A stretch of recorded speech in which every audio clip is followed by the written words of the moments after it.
दोस्तों, आप सभी को मेरा नमस्कार।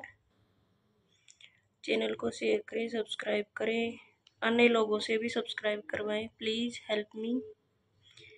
मेरे राम का मुकुट भीग रहा है। लेखक विद्यानिवास मिश्र। महीनों से मन बेहद उदास है।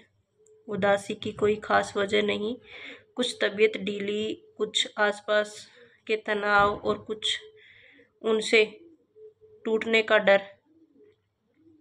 खुले आकाश के नीचे भी खुलकर सांस लेने की जगह की कमी। जिस काम में लगकर मुक्ति पाना चाहता हूँ, उस काम में हजार बाधाएं कुल ले देकर उदासी के लिए इतनी बड़ी चीज नहीं बनती। फिर भी रात रात दिन नींद नहीं आती। दिन ऐसे बीतते हैं जैसे भूतों के सपनों की एक रील पर दूसरी रील चढ़ा दी गई हो और भूतों की आकृतियां और डरावनी हो गई हो। इसलिए कभी कभी तो बड़ी से बड़ी परेशानी करने वाली बात हो जाती है। और कुछ भी परेशानी नहीं होती, उल्टे ऐसा लगता है जो हुआ एक सहज क्रम में हुआ, न होना ही कुछ अटपटा होता है। और कभी कभी बहुत मामूली सी बात भी भयंकर चिंता का कारण बन जाती है। अभी 2-3 रात पहले मेरे साथी संगीत का कार्यक्रम सुनने के लिए 9 बजे रात गए। साथ ही जाने के लिए मेरे एक चिरंजीव ने, मेरी एक मेहमान महानगरीय वातावरण में पत्नी कन्या ने अनुमति मांगी। शहरों की आजकल की असुरक्षित स्थिति का ध्यान करके इन दोनों को जाने तो नहीं देना चाहता था, पर लड़कों का मन भी तो रखना होता है। कह दिया 1-1.5 घंटे सुन कर चले आना। रात के 12 बजे लोग नहीं लौटे। गृहिणी बहुत उद्विग्न हुई, झल्लाई। साथ में गए मित्र पर नाराज होने के लिए संकल्प बोलने लगी। इतने में जोर की बारिश आ गई। छत से बिस्तर समेट कर कमरे में आया। गृहिणी को समझाया, बारिश थमेगी, आ जाएंगे। संगीत में मन लग जाता है तो उठने की तबीयत नहीं होती। तुम सो, ऐसे बच्चे नहीं हैं। पत्नी किसी तरह शांत होकर सो गई, पर मैं अकेला उठा। बारिश निकल गई, ये लोग नहीं आए। बरामदे में कुर्सी लगाकर राह जोहने लगा। दूर कोई भी आहट होती तो उदग्र होकर फाटक की ओर देखने लगता। रह रहकर बिजली चमक जाती और सड़क दिप जाती थी, पर सामने की सड़क पर कोई रिक्शा नहीं, कोई चिरई का पूत नहीं। एकाएक कई दिनों से मन में उमड़ती घुमड़ती पंक्तियां गूंज गई। मोरे राम के बीजे मुकटवा, लक्ष्मण के पटुआ, मोरी सीता के बीजे सुने सेनुरवा, तय राम घर लौटही। मेरे राम का मुकुट भीग रहा है, मेरे लखन का पटु का दुपट्टा भीग रहा होगा, मेरी सीता की मांग का सिंदूर भीग रहा होगा। मेरे राम घर लौट आते हैं। बचपन में दादी नानी की बातें, दादी नानी जाते हैं पर वह गीत गाती। मेरे घर के बाहर जाने पर, विदेश में रहने पर भी यही गीत विहल होकर गाती और लौटने पर कहती, मेरे लाल को कैसा वनवास मिला था। जब मुझे दादी नानी की इस आकुलता पर हंसी भी आती, गीत का स्वर बड़ा मीठा लगता। हाँ, तब उसका दर्द नहीं छूटता, पर इस प्रतीक्षा में एकाएक उसका दर्द उस ढलती रात में उभर आया और सोचने लगा, आने वाली पीढ़ी पिछली पीढ़ी की ममता की पीड़ा न समझ पाती और पिछली पीढ़ी अपनी संतान के संभावित संकट की कल्पना मात्र से उद्विग्न हो जाती है। मन में यह प्रतीति ही नहीं होती कि अब संतान समर्थ है, बड़े से बड़ा संकट झेल लेगी। बार बार मन को समझाने की कोशिश करता है। लड़की दिल्ली विश्वविद्यालय में एक कॉलेज में पढ़ती है। लड़का संकट बोध की कविता लिखता है। लड़की का ख्याल आते ही दुश्चिंता होती। गली में जाने कैसे तत्व रहते हैं, लौटते समय कहीं कुछ हो न जाए। और अपने भीतर अनायास अपराधी होने का भाव जाग जाता है। रोकने पर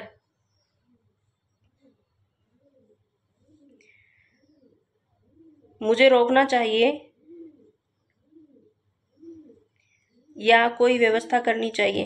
पराई लड़की और लड़की की हर एक पराई होती है। धोबी की मुटरी की तरह घाट पर खुले आकाश में कितने दिन इन फहराएगी। अंत में उसे गृहिणी बनने जाना ही है। घर आई कहीं कुछ हो न जाए। मन फिर घूम गया कौशल्या की ओर, लाखों करोड़ों कौशल्याओं की ओर, लाखों करोड़ों कौशल्याओं के द्वारा मुखरित एक अनाम अरूप कौशल्या की ओर। इन सब के राम वन में निर्वासित हैं। पर क्या बात है, मुकुट अभी उनके माथे पर बंधा है और उसी के भीगने की चिंता है। क्या बात है कि आज की काशी की रामलीला आरंभ होने से पूर्व ही निश्चित मुहूर्त में मुकुट की भी पूजा सबसे पहले की जाती है। क्या बात है कि तुलसी ने कानन को सत अवध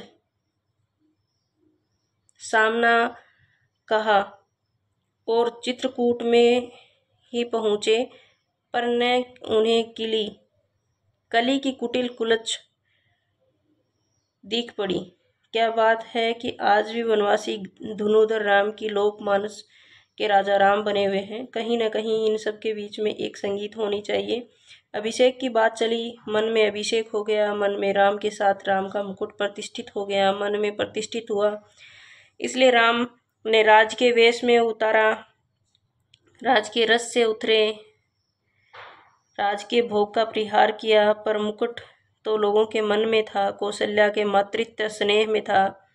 वह कैसे उतरता? वह मस्तक पर विराजमान रहा और राम भीगे तो भीगे, मुकुट न भीगने पाए, इसकी चिंता बनी रही। राम के साथ उनके अंगरक्षक लक्ष्मण का कमरबंद दुपट्टा भी पहरी की जागरूकता का उपलक्षण है।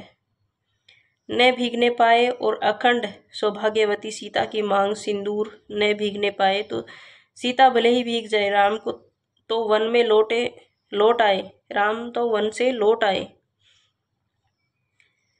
सीता को लक्ष्मण फिर निर्वासित कराए, पर लोकमानस में राम की वन यात्रा अभी नहीं रुकी। मुकुट, दुपट्टे और सिंदूर के भीगने की आशंका अभी भी साल रही।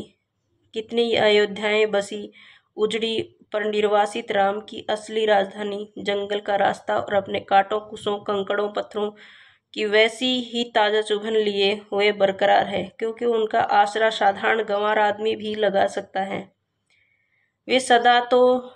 वे राम तो सदा निर्वासित ही रहेंगे और राजपाट को संभालने वाले भरत अयोध्या के समीप ही रहते हैं।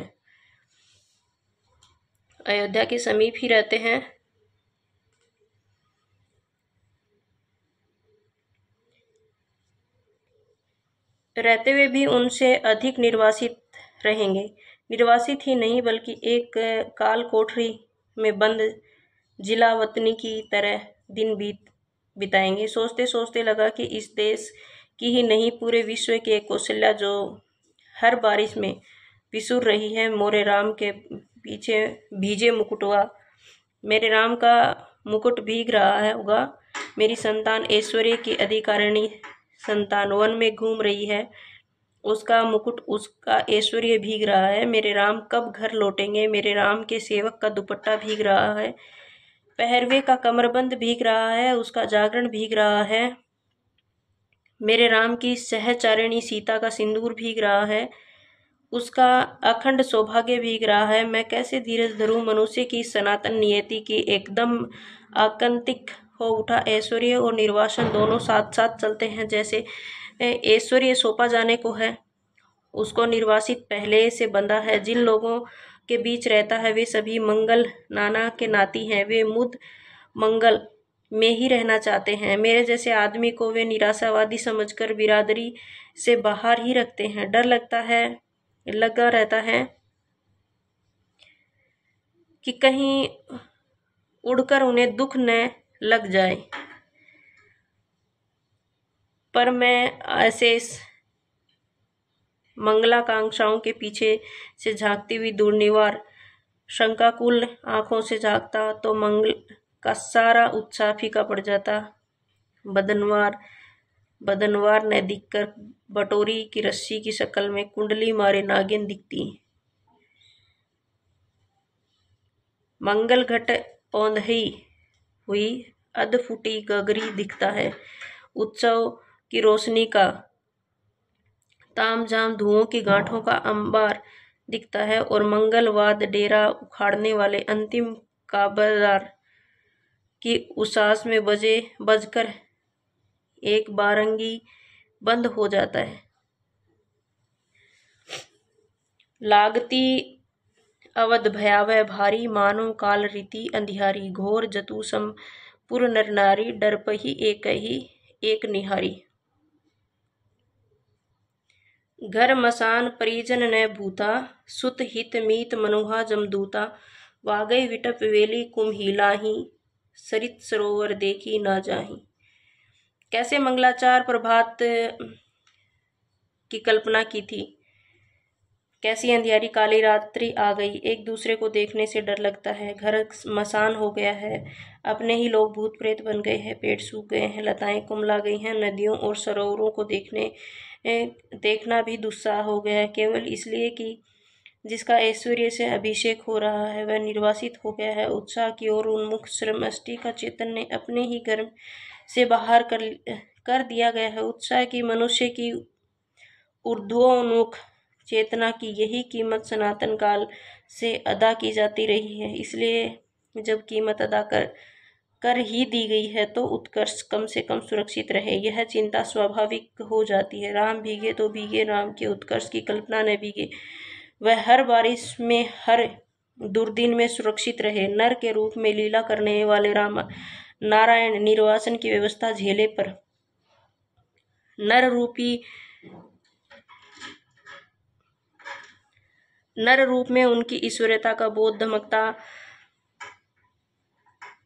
रहे। पानी की बूंदी में झालर में उनकी दीप्ति छुपने न पाए। उस नारायण की सुख सेज बने अनंत में अवतार लक्ष्मण भले ही भीगते रहे पर उनका दुपट्टा और उनकी अहर्निश जागीर ने भीजे। शेषी नारायण के ऐश्वर्य का गौरव अनंत शेष के जागर संकल्प से ही सुरक्षित हो सकेगा और इन दोनों का गौरव जग जननी आदिशक्ति के अखंड सौभाग्य सीमांत सिंदूर से रक्षित हो सकेगा। उस शक्ति का एकनिष्ठ प्रेम पाकर राम का मुकुट है, क्योंकि राम का निर्वासन वस्तुतः सीता का दोहरा निर्वासन है। राम तो लौटकर राजा होते हैं पर रानी होते ही सीता राजा राम द्वारा वन में निर्वासित कर दी जाती है। राम के साथ लक्ष्मण, सीता और सीता वन्य पशुओं से घिरी हुई विजन में सोचती है। प्रसव की पीड़ा हो रही है और कौन इस वेला से सहारा देगा, कौन प्रसव के समय प्रकाश दिखलाएगा, कौन मुझे संभालेगा, कौन जन्म के गीत गाएगा। कोई गीत नहीं गाता। सीता जंगल में सूखी लकड़ी बीनती है, जलाकर अंजोर करती है और जुड़वा बच्चों का मुंह निहारती है। दूध की तरह अपमान की ज्वाला में चित कूद पड़ने के लिए उफनता है और बच्चों की प्यारी और मासूम सूरत देखते ही उस पर पानी के छींटे पड़ जाते हैं। उफान दब जाता है, पर इस निर्वासन में भी सीता का सौभाग्य अखंडित है। वह राम के मुकुट को तब भी प्रमाणित करता है। मुकुटधारी राम को निर्वासन से भी बड़ी व्यथा देता है और एक बार और अयोध्या जंगल बन जाती है। स्नेह की रसधार रेत बन जाती, सब कुछ उलट पलट जाता है। भवभूति के शब्दों के पहचान की बस एक निशानी बची रहती है। दूर ऊंचे खड़े तटस्थ पहाड़, राजमुकुट की जड़ें, हीरों की चमक के सैकड़ों शिखर, एकदम कठोर, तीखे और निर्मम। पूरा यत्र स्रोत पुल्लिंग मधुना तत्र सरिता विप्रियाय सम यातो घन विरल भाव क्षितिरुहामु बहो कालाद दृष्ट द्वापरहिमेव मन्ये वनविदम निवेश सेलानाम तद्मिति बुद्धि दृढ़यति। राम का मुकुट इतना भारी हो उठता है कि राम उस बोझ के कराहे उठते हैं, और इस वेदना के चित्कार में सीता के माथे का सिंदूर और दमक उठता है। सीता का वर्चस्व और प्रखर हो उठता है। कुर्सी पर पड़े पड़े यह सब सोचते सोचते 4 बजने को आए हैं। इतने में दरवाजे पर हल्की सी दस्तक पड़ी। चिरंजीव निचली मंजिल से ऊपर नहीं चढ़े। सहमी हुई कृष्णा, मेरी महान मेहमान लड़की, बोली, दरवाजा खोलिए। आंखों में इतनी कातरता कि कुछ कहते नहीं बना। सिर्फ इतना कहा कि तुम लोगों का क्या अंदाजा होगा कि कितने परेशान रहे। भोजन दूध धरा रह गया, किसी ने भी छुआ नहीं। मुख डापर सोने का बहाना शुरू हुआ। मैं भी स्वास्थ्य की सांस लेकर बिस्तर पर पड़ा, पर अर्ध चेतन अवस्था में फिर जहां खोया हुआ था वहीं लौट गया। अपने लड़के घर लौट आए, बारिश से नहीं संगीत से भीगकर। मेरी दादी नानी के गीतों के राम लखन और सीता अभी भी वन में भीग रहे हैं। तेज बारिश के पेड़ की छाया और दुखद हो जाती है। पेड़ की हर पत्ती टप टप बूंदे पड़ने लगती हैं। तने पर टिके हैं तो उसकी हर नस नस में पल्वित होकर बारिश पीठ गलाने लगती है। जाने कब से मेरे राम भीग रहे हैं।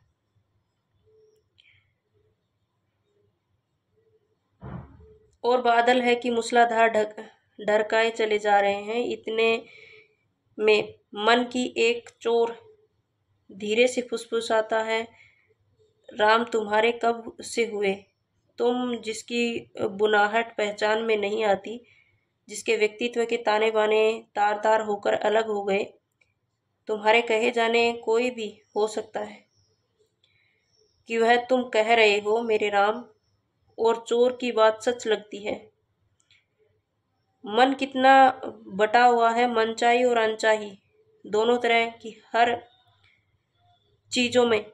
दूसरे कुछ पतियाए पर भी अपने ही भीतर प्रतीत नहीं होती कि मैं किसी का हूं या कोई मेरा है। पर दूसरी ओर यह सोचता हूं कि क्या बार बार विचित्र से अनमनेपन के आकरण चिंता किस लिए होती है? वह चिंता क्या पराये के लिए होती है? वह क्या कुछ भी अपना नहीं है?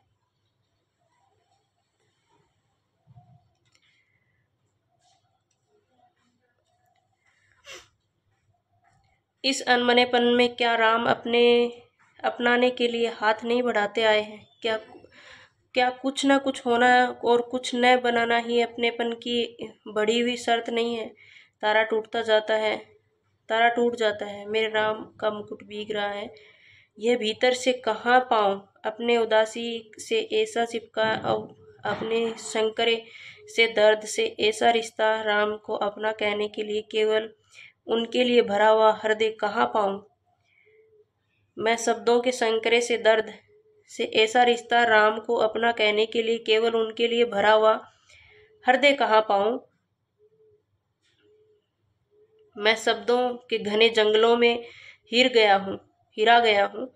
जानता हूँ इन जंगलों के आसपास किसी टेकड़ी पर राम की प्रणकुटी है, पर इन पर उलझाने वाले शब्दों के अलावा मेरे पास कोई राह नहीं। शायद सामने उपस्थित अपने ही मनोराज्य के युवराज, अपने बचे खुचे स्नेह के पात्र, अपने भविष्य के संकट की चिंता के निर्वासन का जो ध्यान जाता है, उनसे भी अधिक एक बिजली के जगमगाते शहर में एक पढ़ी लिखी चंद दिनों की मेहमान लड़की के एक रात कुछ देर से लौटने पर अकारण चिंता हो जाती है और उसमें सीता का ख्याल आ जाता है। वह राम के मुकुट या सीता के सिंदूर के भीगने की आशंका से न जोड़े आज की दरिद्र अर्थहीन उदासी को कुछ ऐसा अर्थ नहीं दे देता जिससे जिंदगी ऊब के कुछ उबर सके। इतने में पूरब से हल्की उजास आती है और शहर के इस शोर भरे बियाबान में चक्की के स्वर के साथ चढ़ती उतरती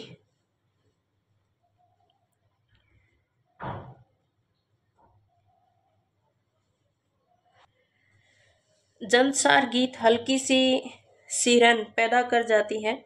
मोरे राम के भीजे मुकुटवा और अमचूर की तरह विश्वविद्यालय जीवन में निरस्ता में सूखा मन कुछ जरूर ऊपरी सतह पर ही सही भीगता नहीं और कुछ नम हो ही जाता और महीनों की उमड़ी घुमड़ी उदास बरसने को आ जाती। बरस न पाए यह अलग बात है, कुछ भीतर भाव हो तब न बरसे, पर बरसने का यह भाव जिस ओर आ रहा है उधर राह होनी चाहिए। इतनी असंख्य कौशल्याओं के कंठ में बसी हुई जो एक अरूप ध्वनि मई कौशल्या है, अपनी सृष्टि के संकट में उसके साथ सतत उत्कर्ष के लिए आकुल उस कौशल्या की ओर, उस मानवीय संवेदना की ओर ही कहीं राह है।